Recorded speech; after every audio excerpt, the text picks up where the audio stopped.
Good evening mga katambay at ngayon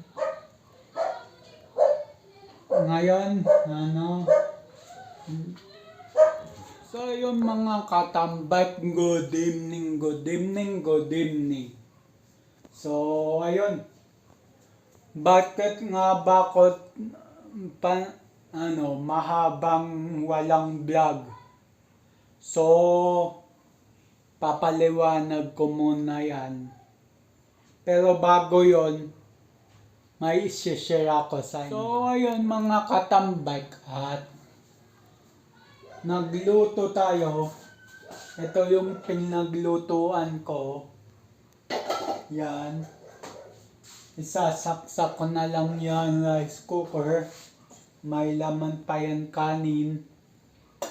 Yan. So ito ang niluto natin na fried tofu. So yun, may binili din akong sisig kaninang tanghali. May binili kong sisig yan. So yun, papaliwanag ko ngayon kung bakit ako matagal na hindi man nakapag-vlog. So yun. Yun mga katambay, at ito naman yung napipindot ko na sa gilid ng percentage may mga arrow dyan, and then yan, lumabas ang data, tawag dyan, data up. Scroll lang ako dyan dati, tapos yun, yan, data file.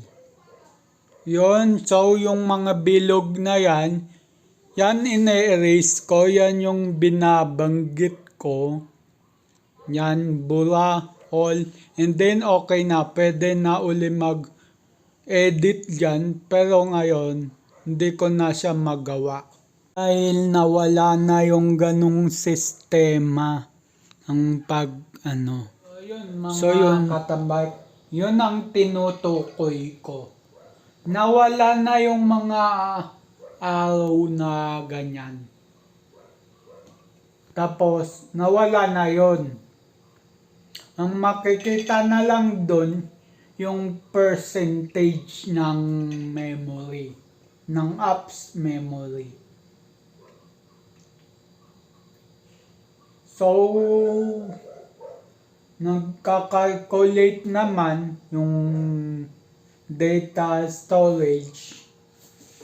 Pero,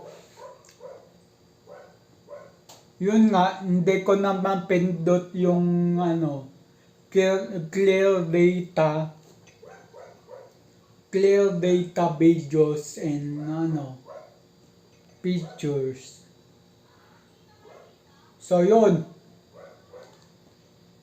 kaya hindi muna ako makaka-upload, pero sana makapag-upload ako ngayon. Yan. So papakita ko rin sa inyo kung ano yung nawala. So yun, mga katambay, at nandito na tayo. Ituturo ko sa inyo kung aling hindi ko na mapindot. Yan, yung sa gilid ng mga percentage na yan, dati may arrow dyan. Nakiklik ko, ngayon wala na siya. So yun. Yun mga katambay, isang maigsing vlog lang kasi nagka-problema nga tayo sa cellphone. So, hanggang sa next vlog pa rin, itatry ko kung maaayos ko maigi. So yun, hanggang sa next vlog na lang, at keep safe always. God bless and bye-bye.